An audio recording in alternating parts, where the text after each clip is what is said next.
A medical device cannot simply roll off the assembly line and immediately start treating patients.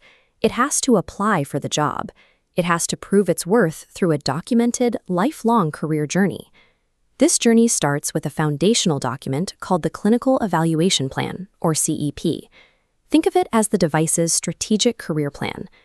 The very first thing this plan does is define exactly what the device is meant to do, which is known as its intended purpose. If a surgical console has 5 different attachments, the plan must spell out exactly how and when each specific attachment is used on a patient. This timeline shows how medical treatments evolve. Manufacturers must identify the current standard, the state of the art. A new device must cross this bright threshold of best practice. Literature reviews define this exact benchmark, setting a measurable, quantitative target it must meet or beat. By researching the state of the art and setting these targets early, the clinical evaluation plan ensures that a device is strategically designed to match modern medical standards long before it ever touches a patient. Once the goals are set, the device needs a resume to show it can hit them. That resume is the Clinical Evaluation Report, or CER. This is where the concrete proof lives. This proof comes in the form of clinical data. Clinical data is not restricted to perfect, controlled laboratory trials. It encompasses information generated from actual, everyday use out in the real world. This flowchart illustrates how that real-world information is gathered. Notice where the caution icons are going. Those represent field complaints. If a tool breaks during surgery, that complaint is routed directly into the data repository because it highlights genuine safety risks. Because it captures both the successes and the failures, the Clinical Evaluation Report operates as a living record. It proves exactly how a device survives the unpredictable nature of clinical environments. These rules apply to every type of technology. Even a generic, basic surgical tool must clearly document a clinical benefit, showing exactly how its use helps a patient or a doctor. This diagram shows manufacturers validating a device family, like different-length catheters.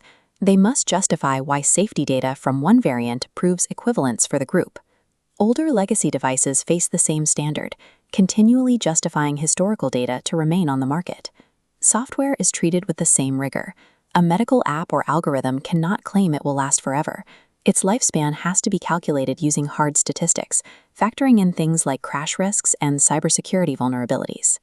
If a device introduces features the world hasn't seen before, the manufacturer has to explain exactly how that new technology works and the specific way it changes the surgical procedure. Whether it's a physical tool, used for 20 years, or a brand new algorithm, the requirement to present scientific proof of safety is absolute. Earning a CE mark officially puts the device to work. As it begins its daily career in a hospital, it enters a phase of constant monitoring called post-market clinical follow-up, or PMCF. Think of this as a continuous performance review. Pre-market testing cannot predict everything. The PMCF is designed to actively hunt for unknown side effects and emergent risks that only reveal themselves after thousands of uses. One of the most critical parts of this review is tracking down systematic misuse, or off-label use. This happens when doctors start using the device for conditions outside of its officially approved purpose. Discovering this off-label use forces the manufacturer to act. They must either eliminate the risk by adding explicit warnings, or they must run new, formal clinical investigations to officially expand what the device is allowed to treat. By tracking real-world habits, the post-market clinical follow-up keeps a device's safety profile grounded in reality. It forces the manufacturer to continually adapt to how the medical community actually uses the tool in practice. All of this work culminates in a transparent, public-facing document called the Summary of Safety and Clinical Performance, or SSCP. This profile is uploaded to a European database known as EUDAMED for anyone to read. Because patients read this profile, there are strict rules about how it is written. As you can see in this animation, complex medical jargon has to be stripped away and replaced with plain language that is clear to a layperson. Regulators verify this readability using objective software methods, like the Flesch-Kincaid scoring system. The public profile is updated frequently. It has to be formally reviewed every year alongside ongoing safety reports and translated into the official languages of all relevant European member states. Every phase is connected. The strategy starts in the clinical evaluation plan. The concrete proof lives in the clinical evaluation report. The post-market review keeps watch, and the public profile shares the results. Together, these documents operate as a unified, living system.